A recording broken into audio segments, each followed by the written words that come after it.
Okay, gonna do another little video real quick on pins. I had some questions about our overheads and gates, and so the best way to address them is just by taking a video of them. I've tried doing this for 3 days now, and it's been windy. We've had a breeze, so I'm just gonna have to do it, and we'll just have to deal with the wind. So let's start here. We have this gate. As you'll see, it comes up off the hinge post and it overheads to right here. We do this so the gate won't sag forward. We also put one across the alleyway like this. That way it gives it, structural strength that way. What you also see is, say this post here, we took the overhead to it and then we kept going to the next one. Even though we don't have our pins here yet, because some people say you don't need them if you're going this way, I think you still do, because that you have such a big opening that if a cow runs into that post, it's getting strength from both sides. And I've got to, so that's why we do that. The other thing is, we don't put a small post in the ground and then collar it. We go ahead and put a 3.5 inch post for our gates, and it's a full joint all the way up. So we're running our post here. We cut them at 14 feet. They're 11 feet out of the ground, and they've got 2 stacks of concrete. And they're, as stout as you can get. As far as like this area here, so we have 2 gates right across from each other. We build a square over them, because it's just more strength. You'll see here where we didn't do this, but we have a little fence here and a gate across from it. But we did a 3-sided, and we just didn't carry it on. Here's a really good example of a longer fence that doesn't have a bunch of gates in it. And we have 2 gates here. And so what we did is any post that a gate chains to, or a gate is hung off of, gets an overhead.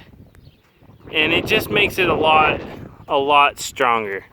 Yeah, there's no gate hanging off of here, but it gets an overhead.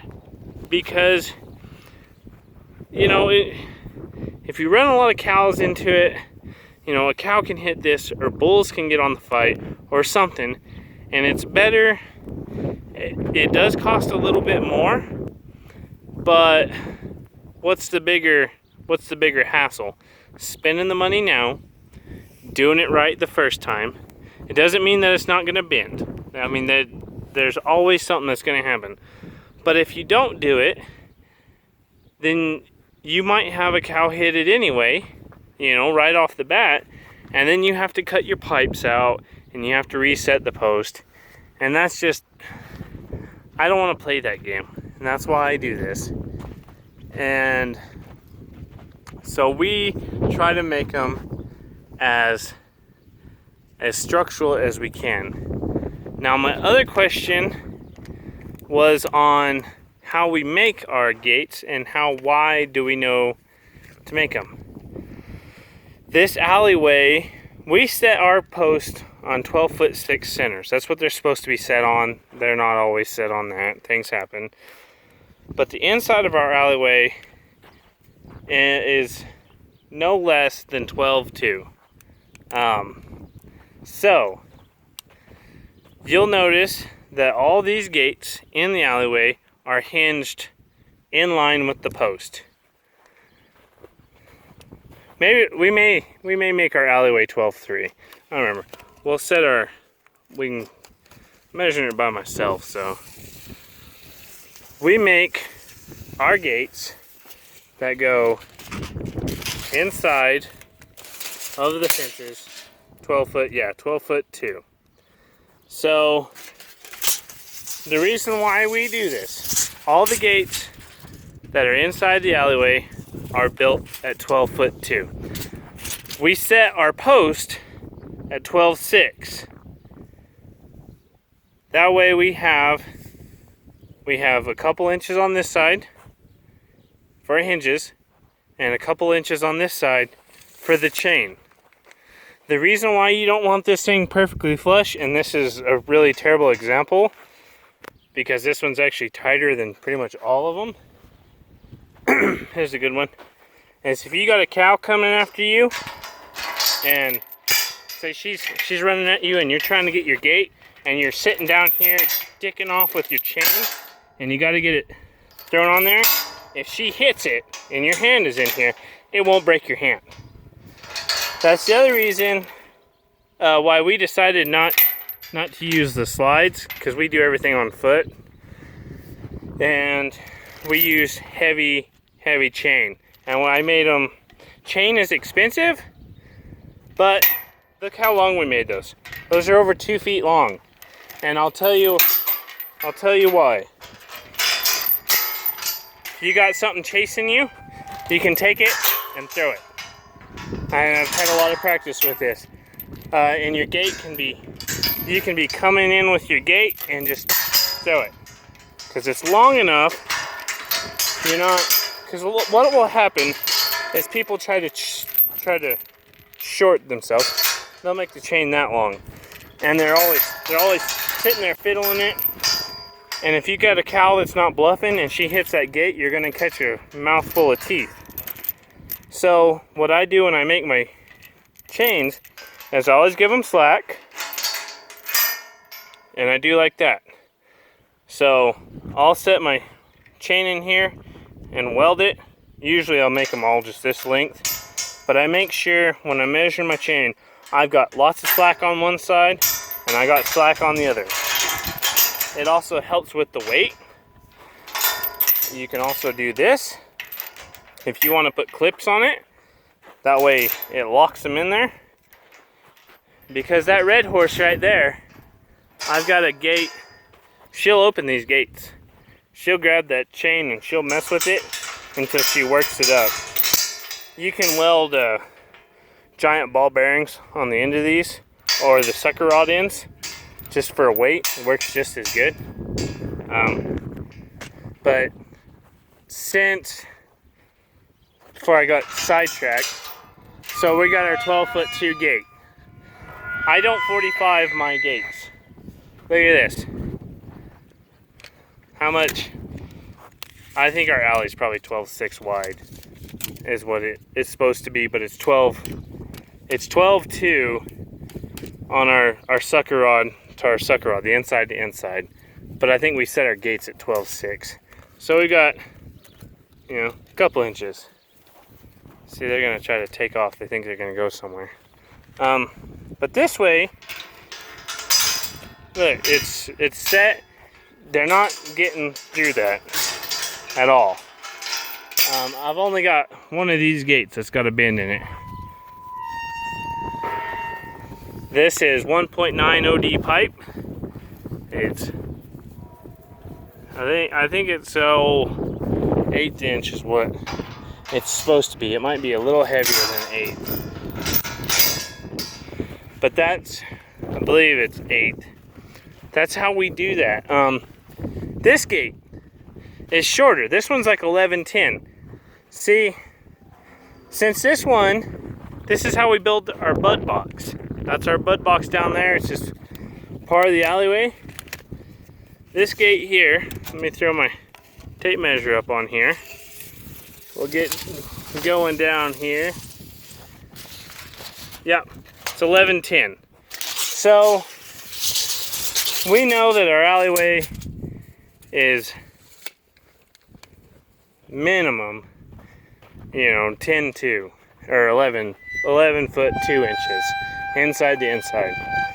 I don't have any chain welded here yet, but if we know, and I didn't put any more of these in because I didn't need them. I have so many sorting gates. If I wanted to close off my alley, I could.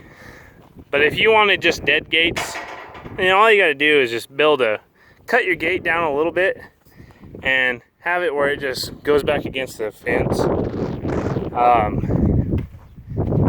And it works really good that way. Now we're gonna get into my bud box. So I had questions about that too. This is my holding pin in my bud box, where these two gates were. This pin is 24 feet long. And I'll show you. So we can put 3 or 4 cows in here and like 3 cows in there. This pin is the actual bud box, and it's 20 feet long. We should have built it 24. It's actually a little big for calves, for like little bitty cows, but it's perfect size for cows. We needed to we're gonna come back in and box all this up. This needs to be boxed up. It's got the pipe here, but this is such a high pressure area, it needs to be boxed up. I had another question about my entrance here. So I have a single entrance with a 20-foot adjustable alley, preg box, and the chute. I wanted to build a double entrance, but I didn't have the time, and so that's why this post is sitting here, and this is sitting like this. I set this to go in and build a double entrance. All I have to do is cut my sucker rod off, and what I've been told is you want to build your double entrance a full cow length before you start your curve. If not, like a cow and a quarter. So like 10 feet. 8 feet, no, probably 8 feet long, and then you start into your curve. And we thought about it. I don't know if we're gonna change this up. I don't think we're going to, but we will put a gate here. If we don't do it, this will become a gate, and a man gate. That way, because we're always having to go through there, and this is gonna be the edge of a barn. So we're just gonna build a little man gate here so you can step through here. But it's, as far as that goes, I mean, it's pretty simple. I'll show you my gate that got bent. If you'll notice, all of these have clips. This is what all of the pins will have, but this is the most high pressure area, so you have the most cattle hitting pipes through here. So this is a very end gate, and I have a bit of a bend in this top one, not in any others, just this top one. Had a cow hit it, probably broke her nose, but that's what she gets for being stupid. Don't be stupid, things don't happen. You can see our concrete. I've been told that you should use sheet steel in here, but I don't know if it would work any better. I may try it someday. I think it works pretty good like it is. Here's our gate hinges. What we did is, I'll try to get on maybe one that is a little bit better out of the wind where I can block it. This is the 1.9 pipe. This is a 2 3/8 pipe. So we sleeved it, and these ones are small. We don't make them that small anymore. We do 3/4 of an inch now. But we take 3/8 strap, and we weld it to this pipe, and we weld these to the gate. This keeps the gate from sliding up and down. That's all those little pieces are for, and it hinges in this pipe. And we just weld it here. So that's how we build our hinges. I've seen lots of different ways that people build them, and you know, it's as long as they work, that's what matters. But you need to have a good hinge on a heavy gate, and this is a heavy gate. You can see these gates take quite a while to build because we saddle them and then weld everything. They're not all straight. Once you get to about the 5th or 6th gate in a day in a shop that's about 100 degrees, you kind of just hit things in place with a hammer and just weld them and go. So I'm not making excuses, but what I am going to stress is your pins. If you're going to spend time building your pins, don't worry about the little things. You need to make sure that they're stout enough to do what you want to do, and that they are functional. They don't have to be pretty. You know, not every little thing has to be perfectly straight within reason. But don't underbuild the pins ever. It doesn't. I've never seen it pay for itself, underbuilding pins.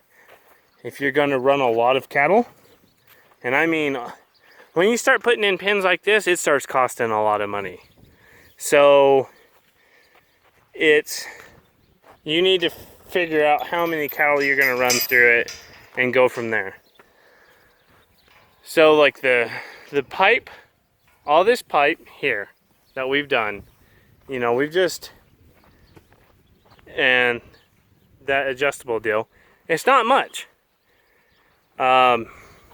Figure 2 sacks of concrete for the big post, 1.5 sacks for the little post. But just with the pipe here is 20 grand.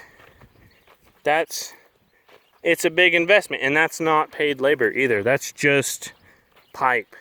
And I have some of the sucker rod left over for these 3 pins. So let's just say 20 with these 3 dividing fences, because I do have that. That was part of the bill, but it's not. That doesn't include the lights or anything. So yeah, pins are expensive. They're very expensive. But you also need to factor in, okay, how many cattle a year am I going to run through them? How crazy are the cattle? And things like that. With these pins here, the way we've built them and where they are on the ranch, I run all of our feedlot cattle, all of our ranch cattle, all of our ranch cows, everything through these pins. So, you know, we could run probably a total number of head, you know, 2,000 head a year sorted through this alleyway. And just, you know, calves and other people's calves and our calves and then our cows and everything when we bring them in to preg check them. So that's 2,000 head a year, and it's you got to start building them kind of stout, because that's a lot of cattle. And you got to make sure you're up on the maintenance. You know, these pins don't have all the clips on them yet. They're going to get all the clips. But it does take time. And there's better ways to do it than this.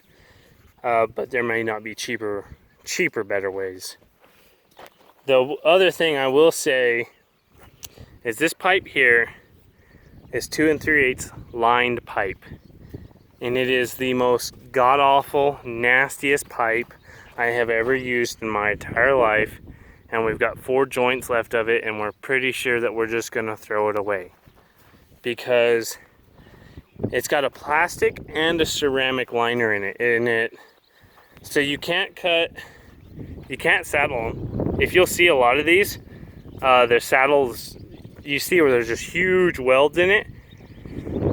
you have to hit them with a hammer, break all the liner up, and then the torch just blows it out. And this pipe was all in the oil field where they had a lot of sulfur, because when you're welding on it, you can smell it. And the steel will actually just fall away if it gets too hot in certain spots.